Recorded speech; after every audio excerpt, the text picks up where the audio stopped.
What is this? ইদানিং তোমার হিসেবে গরমিল দেখছি। 15 লক্ষ টাকা ক্যাশে শর্ট। হোয়াট? তুমি কি আমাকে সন্দেহ করছো নাকি? তাহলে স্ট্রেট ওয়ে বলে দাও আমি আজই আবার লন্ডনে চলে যাচ্ছি।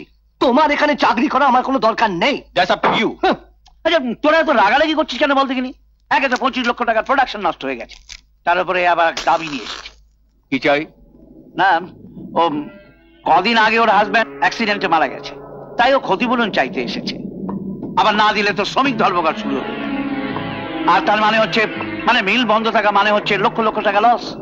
তা আমি বলছিলাম কি, দিয়ে দি 1030 টাকা ক্ষতিপূরণ দিয়ে দি, কি বলিস? আপনার যা ইচ্ছে তাই করুন। না মানে আমাকে একটু একা থাকতে দিন প্লিজ। বিজয়কে তুই কি বলেছিস? যা সত্যি তাই বলেছি।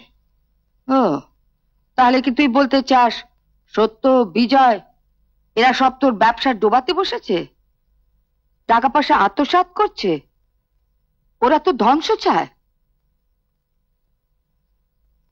না, তোর ধ্বংস তুই নিজেই ডেকে এনেছিস।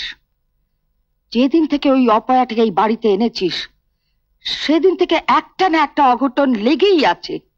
মা, রেখা তোমাদের কি ক্ষতি করেছে? কি করেনি তাই বল। ও আসার পর মিলের একজন শ্রমিক মারা গেল, 25 লক্ষ টাকার প্রোডাকশন নষ্ট হয়ে গেল, কোম্পানিতে লসের পর লস লেগেই আছে। এদিকে ব্যাংকে প্রচুর লোন।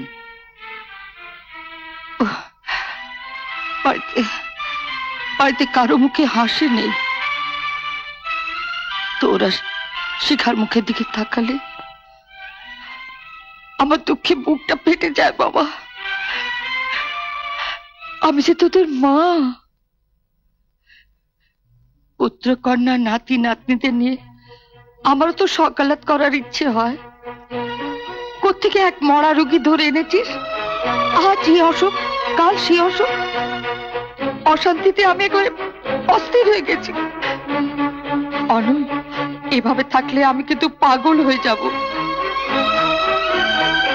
অনু, আমি তোর মুখে হাসি দেখতে চাই।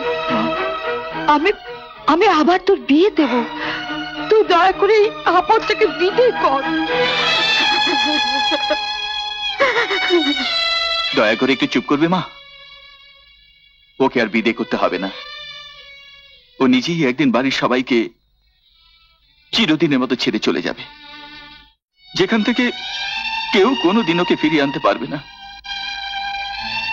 মা, তোমার এই অনলের মুখের দিকে চেয়ে ওকে আর একটু সহ্য করো মা। কারণ কারণ ও একটা ক্যান্সারের রোগী।